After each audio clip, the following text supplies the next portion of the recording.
News 46 is brought to you by Dickey's Barbecue Pit, Pahrump, where we speak barbecue.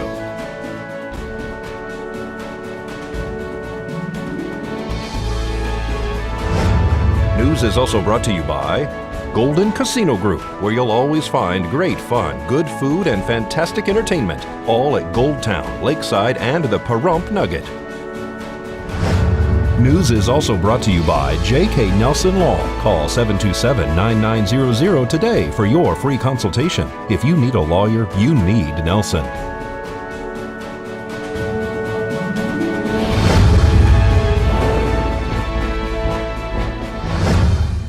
Tonight on News 46, a brothel worker is arrested for drugs.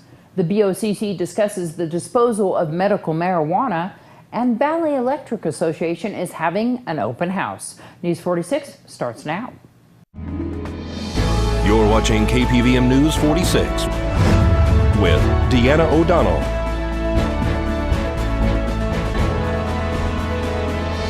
News 46, local coverage you can count on. Good evening. It's Friday, August 19th, 2016. I'm Deanna O'Donnell for News 46. Brothel employee Sidney Quiroga was taken into custody for possession of LSD, methamphetamine, cocaine, marijuana, drug paraphernalia, and narcotics trafficking. Nye County Sheriff's Office deputies responded to the Chicken Ranch brothel on South Homestead Road in reference to drugs that had been located. Police report that they were called after the madam of the facility conducted a new employee search and found the drugs, pipes, and needles in the belongings of Chantel Klein, aka Sidney Quiroga. The brothel told police that they frequently check their employees' belongings before they can enter the premises, according to the report.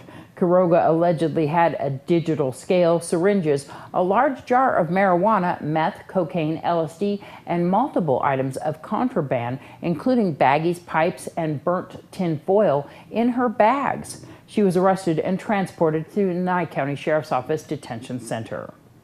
Medical marijuana businesses will now be able to dispose of their waste on designated farmlands. The Nye County Commissioners have changed the requirements for waste grinding.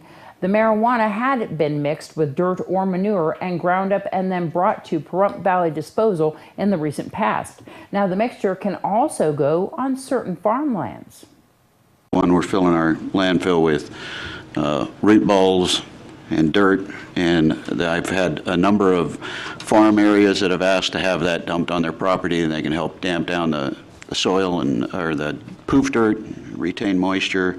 Motion to approve.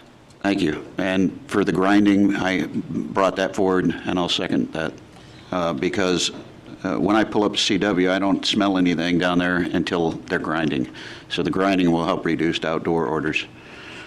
Those are the two changes. Okay, the only question I have is in this change, and Darrell, you might have to help us with this one, is that the items that are not qualified when they're not passing the test, how many of those usually go to some kind of a production activity, or does it all of it or part of it? Not every one of the cultivators have the opportunity to take it to production or extraction operations, so some of the off-spec material could end up in the waste stream. So what's the process of tracking? I'm asking this on behalf of the sheriff because she's got that concern. So how are we tracking that? Approved licensees has a inventory tracking system that follows from seed to sale to destruction of the material. So all of that information is carried through to the state. We would have access to that information, but we are not currently staffed to follow the inventory control for each one of the ones. All of their information is currently electronically transmitted to the state. So the State Department of Health follows that process through and keeps track of all of the inventory information.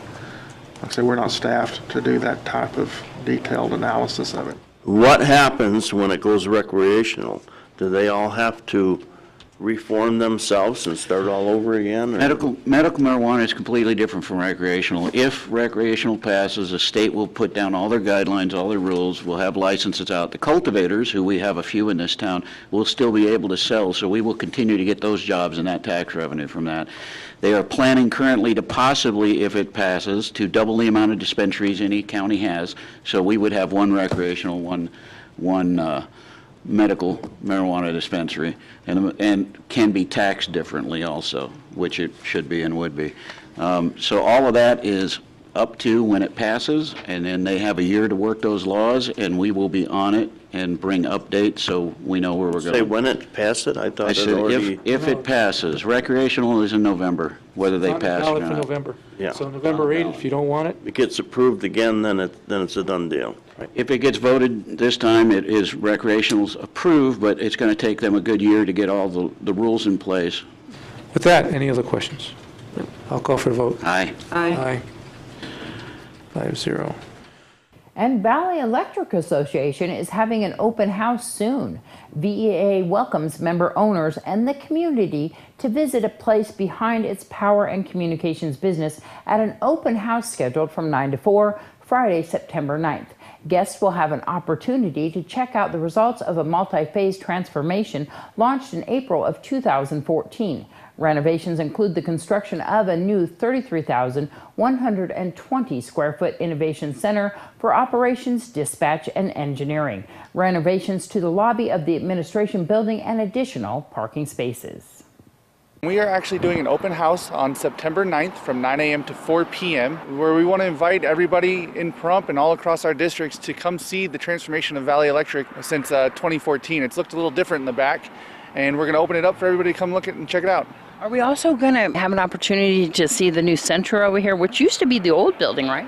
Absolutely. That new center will be done. It'll probably be done in the week before, so it'll be primed and ready to go. That will be a place for the public to really utilize for events and things of that nature if they want. I mean, we're doing our first event there, partnering with the Rotary Club, and they're doing a 9/11 dinner on that Sunday. So it's really a place for the public to use. Our ambassadors are going to be getting a lot of use out of it. So it'll be a great building for everybody to come and see. Of course, the big, I think it's a 2 or 3 story building behind you. Yeah, our innovations building, it's quite intriguing. It's very state-of-the-art, windows that change colors for, the lighting during the day. It's where our 24-hour dispatch is housed, and it's really a great building for everybody to come and see. And then, of course, we have something here that's being built. I'm not quite sure what it is. Yeah, it's going to be a surprise for a lot of people. It's an unveiling that our CEO, Tom Husted, is working on with a select group of people, and that's really all I know about it. And He hasn't told you? No, ma'am, he has not said a thing, so that will be unveiled at 9 o'clock, and we're going to go from there. So 9 o'clock on September 9th, everybody's got to come on down to this. And of course, the open house, just open up the doors to see what Valley Electric has been doing, and some of the just amazing technology that is in this building is something to see. Absolutely. That'll be at 9 o'clock. We're going to start out front where we're standing now, doing an unveiling of what's behind me. And then we're going to go through the admin building, and then we'll lead you on to the innovations building. It's really a self-guided tour. We're going to have some barriers up because it is still a normal work day for us. And then once you go through the innovations building, which is our new 2-story building, you're going to go across to the Valley Conference Center, which will be brand new at that point. We might have some light refreshments in there for everybody to enjoy. Any speakers? We'll have our board president, John Maurer. There's word that we're going to have a local official out to speak as well. And then Tom Husted, of course, will be speaking, kicking things off. For more information, give a call. And we're also going to post it on social media as well, and there will be some ads in the newspaper this week. News 46 will return in just a moment.